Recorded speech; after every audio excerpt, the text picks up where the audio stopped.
Chemistry chapter 3 water. Next to air, water is one of the most common substances on the earth's surface. Water is found in natural state is called natural water. तो जो water natural state में मिलता है उसको हम लोग natural water बोलते हैं. While water which has been received some form of treatment, मतलब ट्रीटमेंट के बाद अगर कोई वाटर हमको मिलता है उसमें कुछ केमिकल ऐड करते हैं या उसको कोई प्रोसेस से गुजरता है तो उसको फिर हम लोग ट्रीटेड वाटर बोलते हैं. जैसे हम लोग का घर में जो पानी आता है वो एक ट्रीटेड वाटर है. Importance of water. Water is important for natural process and is vital for the growth of plants and animals. The importance of water is सबको याद करना है. The human body needs water for almost every function carried out by each and every cell. फिर industrial process में भी बहुत सारा water use होता है. Dependent on water are agriculture depend करता है वाटर के ऊपर. Transportation and power generation plant both hydro and thermo electric. फिर यहाँ पे ऑकरेंस ऑफ वाटर दिया हुआ है. सॉलिड स्टेट में वाटर आइस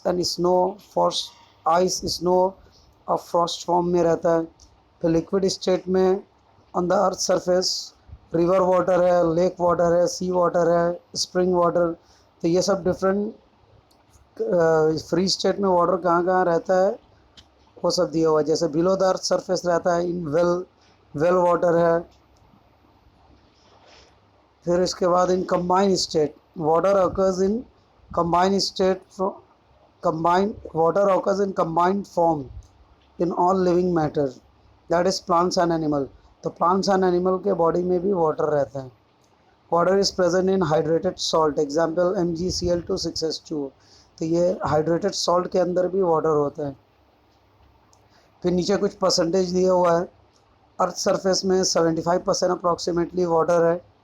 ह्यूमन बॉडी में अप्रॉक्सीमेटली 70% वाटर है. और फूड प्रोडक्ट्स में 80 to 90%, मिल्क में 80 to 85% वाटर. तो ये सब परसेंटेज याद रखना होगा. फिर है water cycle. Nature maintains water cycle by circulation of water from earth's surface by evaporation to the atmosphere and back to the surface as rain water. तो यहाँ पे जैसे रिवर हुआ, ओशन हुआ, सीज हुआ तो ये सबसे वाटर इवापोरेट होता है, फिर ऊपर जाता है, फिर वो क्लाउड फॉर्म करता है, फिर कंडेंस जब होता है तो फिर वो रेनफॉल होता है. तो ये पूरा वाटर साइकिल है, इसको अच्छा से याद रखना है. जूनियर क्लास में भी रहता है, क्लास 7-8 में भी पढ़ाता है वाटर साइकिल. तो पहले वाटर इवापोरेट होता है, ऊपर जाता है, क्लाउड फॉर्म करता है, फिर वो जब कंडेंस होता है तो फिर रेनफॉल होता है. अच्छा, water is considers as a compound not an element. तो वाटर एक तरह का कंपाउंड है.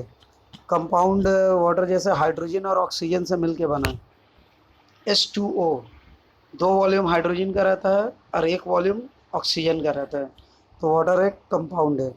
फिर प्रॉपर्टीज ऑफ कंपाउंड कुछ दिया हुआ है.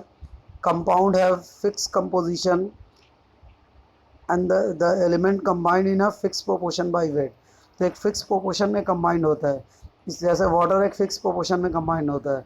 हाइड्रोजन रहता है और ऑक्सीजन रहता है. तो 2 वॉल्यूम हाइड्रोजन का रहता है और 1 वॉल्यूम ऑक्सीजन का. तो ये एक फिक्स प्रोपोर्शन में कंबाइंड होता है तभी वाटर फॉर्म होता है. तो ये एक कंपाउंड का प्रॉपर्टी है. Compound has new properties and the original component loses the individual properties. मतलब कि वाटर किससे मिलके बना, हाइड्रोजन से और ऑक्सीजन से. तो हाइड्रोजन और ऑक्सीजन का एक अपना प्रॉपर्टी होता है, लेकिन जब वो कंबाइंड होकर वाटर फॉर्म करता है तो वाटर का एक न्यू प्रॉपर्टी होता है जो हाइड्रोजन और ऑक्सीजन से टोटली डिफरेंट होता है. तो ये सब जो पॉइंट्स दिए हुआ है, properties of compound and properties of water को कंपेयर किया है, ये सबको याद करना है. फिर natural and treated water. Natural water, the water found in natural state is known as natural water. ये पहले भी था ये वाला पार्ट. जैसे रेन वाटर हुआ, स्प्रिंग वाटर हुआ, रिवर वाटर, ये सब नेचुरल वाटर है. ट्रीटेड वाटर जैसे डिस्टिल्ड वाटर हुआ, पाइप ब्रोन वाटर हुआ, फिर क्लोरीनेटेड वाटर हुआ जो यूज़ होता है स्विमिंग पूल्स में और फिर क्लोरीन यूज़ होता है, क्लोरीनेटेड टू किल जर्म्स, मतलब पानी में क्लोरीन को मिक्स करते हैं जर्म्स को किल करने के लिए।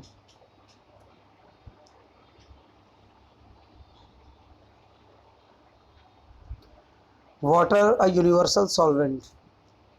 Water has the ability to dissolve a large number of substances, example salt, sugar etcetera. तो वाटर एक ऐसा लिक्विड है जिसमें large number of substance dissolve होता है, इसलिए इसको यूनिवर्सल सॉल्वेंट भी बोला जाता है। It also dissolve large number of gases, example hydrogen, chlorine, ammonia etcetera. Hence water dissolve almost every common substance and therefore it is called universal solvent। तो ये पूछ सकता है why water is called a universal solvent, तो ये पूरा paragraph लिखना होगा। Terms solvent, solute, solution. Solution solvent, जैसे वाटर एक सॉल्वेंट है और पानी में अगर हम चीनी या नमक कुछ मिला रहे तो उसको सॉल्यूट बोला जाता है।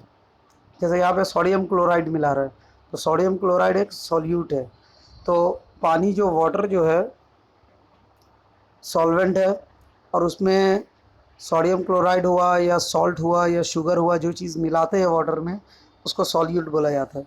अब मिक्स करने के बाद जो लिक्विड फॉर्म होता है उसको हम लोग सॉल्यूशन बोलते हैं। तो ये तीनों का डेफिनेशन याद रखना है, सॉल्वेंट किसको बोलते हैं, सॉल्यूट किसको बोलते हैं और फिर सॉल्यूशन किसको बोलते हैं। सॉल्यूशन एक तरह का होमोजीनियस मिक्सचर होता है। फिर dilute and concentrated solution, a solution in which the amount of solute is relatively small compared to the amount of solvent is called dilute solution।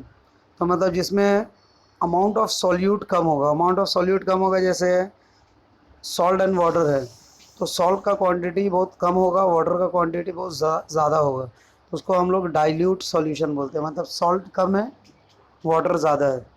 और अगर इसका उल्टा हुआ कि सॉल्ट का क्वांटिटी बहुत ज़्यादा है तो उसको हम लोग कंसनट्रेटेड सॉल्यूशन बोलते हैं। A solution in which the amount of solute is relatively large compared to the amount of solvent, a given mass of it is called concentrated solution. तो मतलब अगर सॉल्ट ज़्यादा है, क्वांटिटी सॉल्ट का, और water कम है तो उसको हम लोग बोलते हैं कंसनट्रेटेड सॉल्यूशन। तो ये दोनों का डिफरेंस याद रखना, डेफिनेशन विथ एग्जाम्पल। एग्ज़ाम्पल तो नहीं दिया, मतलब वही सॉल्ट और वाटर का हम एक एग्ज़ाम्पल ऐसे ही बता दिए, तो दोनों का डेफिनेशन इम्पॉर्टेंट है। True solution, a true solution has its own characteristic properties. अब नेचर, ये ट्रू सॉल्यूशन का कुछ कैरेक्टरिस्टिक प्रॉपर्टीज़ है। नेचर, ट्रू सॉल्यूशन कैसा होता है, it is clear, transparent and homogeneous in nature. फिर particle size is molecular and the particle can pass through pores of filter paper। तो ट्रू सॉल्यूशन का जो पार्टिकल होता है वो फिल्टर पेपर से भी पास हो जाएगा। Cannot be seen under a microscope, तो ट्रू सॉल्यूशन का जो पार्टिकल्स है हम लोग माइक्रोस्कोप से भी नहीं देख सकते। And do not settle down, उसका पार्टिकल्स जो है सेटल डाउन नहीं होता है। जैसे कि मड वाटर रहता है तो मिट्टी को अगर पानी में मिलाएंगे और उसको छोड़ देंगे तो थोड़ा देर बाद, 1 घंटा बाद देखेंगे कि मड जो है नीचे में सेटल हो जाएगा और ऊपर में लिक्विड होगा रहेगा। तो नीचे में जो हेवी पार्टिकल्स है सेटल हो जाता है। तो ट्रू सॉल्यूशन जो रहता है उसका पार्टिकल्स नीचे में सेटल नहीं होता है। Separation, true solution can be removed from the solvent by physical and not by chemical means. तो फिजिकल मीन्स से हम लोग उसको सेपरेट कर सकते हैं। A true solution is therefore a mixture and not a compound। तो ट्रू सॉल्यूशन क्या होता है, एक मिक्सचर होता है, कंपाउंड नहीं होता है। कंपाउंड में क्या एक फिक्स प्रोपोर्शन है, तो ट्रू सॉल्यूशन में कोई फिक्स प्रोपोर्शन नहीं है, तो इट इज़ अ मिक्सचर। फिर saturated solution, saturated and unsaturated solution. Unsaturated solution, a solution which can dissolve more of the solute at a given temperature is called unsaturated solution। तो ऐसा solution जिसमें हम और कुछ सॉल्यूट को dissolve कर सकते हैं तो उसको हम लोग बोलते हैं अनसैचुरेटेड सॉल्यूशन, जिसमें हम और कुछ सॉल्यूट को डिज़ोल्व कर सकते हैं। लेकिन अगर एक टाइम आता है कि जैसे समझ लो कोई चीज़ है, पानी है, उसमें हम 1 गिलास पानी में हम 10 चम्मच चीनी डालें, 5 डालें, 6 डालें, तो वो और डिज़ोल्व होते जा रहा है। तो उसको जब तक वो डिज़ोल्व होते जा रहा है तब तक वो अनसैचुरेटेड सॉल्यूशन है। लेकिन एक टाइम आएगा, सपोज़ 10 चम्मच चीनी डालें तो 10 डिज़ोल्व हो गया। जब हम 11th स्पून डाल रहे, 11 चम्मच चीनी डाल रहे, तो वो डिज़ोल्व नहीं हो रहा है। तो जब डिज़ोल्व नहीं हो रहा है तो उसको अनसैचुरेटेड बोलते हैं। A solution which cannot dissolve more of the solute at a given temperature is called saturated solution. और डिज़ोल्व अगर नहीं हो रहा है तो वो सैचुरेटेड सॉल्यूशन है। जब तक डिज़ोल्व हो रहा है, जैसे उसका कैपेसिटी सपोज़ 1 ग्लास का 10 चम्मच है, सपोज़, ये फिक्स नहीं है, हम ऐसे ही बता रहे हैं एग्जाम्पल के लिए। तो 5 चम्मच, 6 चम्मच जब तक डालेंगे, 7 डालेंगे, तो वो जो है अनसैचुरेटेड रहेगा। लेकिन 10 डाल दिए तो वो सैचुरेटेड हो गया। अब 11 चम्मच डालेंगे तो वो डिज़ोल्व नहीं होगा। तो ये सैचुरेटेड अनसैचुरेटेड का डेफिनेशन याद रखना। फिर एक होता है super saturated solution. Super saturated solution में क्या होता है कि जो सॉल्यूशन सैचुरेटेड हो गया है उसको हीट करने से डिज़ोल्व होने का कैपेसिटी थोड़ा बढ़ जाता है, उसमें और 2-3 चम्मच हम डिज़ोल्व कर सकते हैं। तो उसको हम लोग बोलते हैं सुपर सैचुरेटेड सॉल्यूशन। तो हीट करने से सपोज़ 10 चम्मच में वो सैचुरेटेड हो गया, तो उसको हम क्या किए, ऐसे ही डिज़ोल्व नहीं हो रहा, लेकिन हीट किए तो उसमें 3-4 चम्मच और डिज़ोल्व हो जा रहा है। तो वैसा सॉल्यूशन को सुपर सैचुरेटेड सॉल्यूशन बोला जाता है। It is the one supersaturated solution. It is the one which can hold or contain more of the solute, more of the solute at a given temperature than that present in saturated solution. तो saturated solution में जितना solute हो रहा है, super saturated solution में उससे ज़्यादा dissolve होता है। प्रिपरेशन ये सबको रीड कर लेना। फिर यहाँ पे सॉल्वेंट कुछ दिया हुआ है, जैसे सॉल्वेंट, सॉल्यूट इट डिज़ोल्व। तो कौन सा सॉल्वेंट में कौन सा सॉल्यूट डिज़ोल्व हो सकता है, जैसे बेंजीन में रबर डिज़ोल्व हो जाएगा। फिर ऐसे ही दे दिया, पेट्रोल में ग्रीस है, क्लोरोफिल है, रबर है। तो कौन सा सॉल्वेंट में कौन सा सॉल्यूट डिज़ोल्व हो सकता है, तो ये सब याद करना होगा।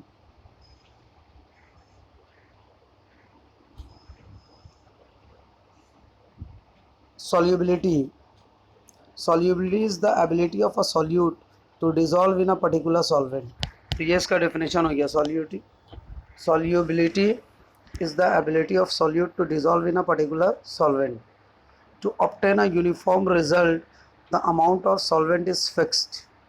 Suppose 100 ग्राम of water ले लिए, तो solute should be saturated at a particular temperature। तो ये सब तो डेफिनेशन है, डेफिनेशन याद करना। The solubility of a solute in a solvent at a particular temperature is the maximum amount of solute in grams that will saturate 100 gram of solvent at that temperature।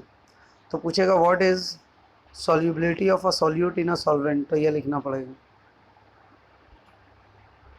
फिर determination of solubility, to determine the solubility of a solute KCl at room temperature।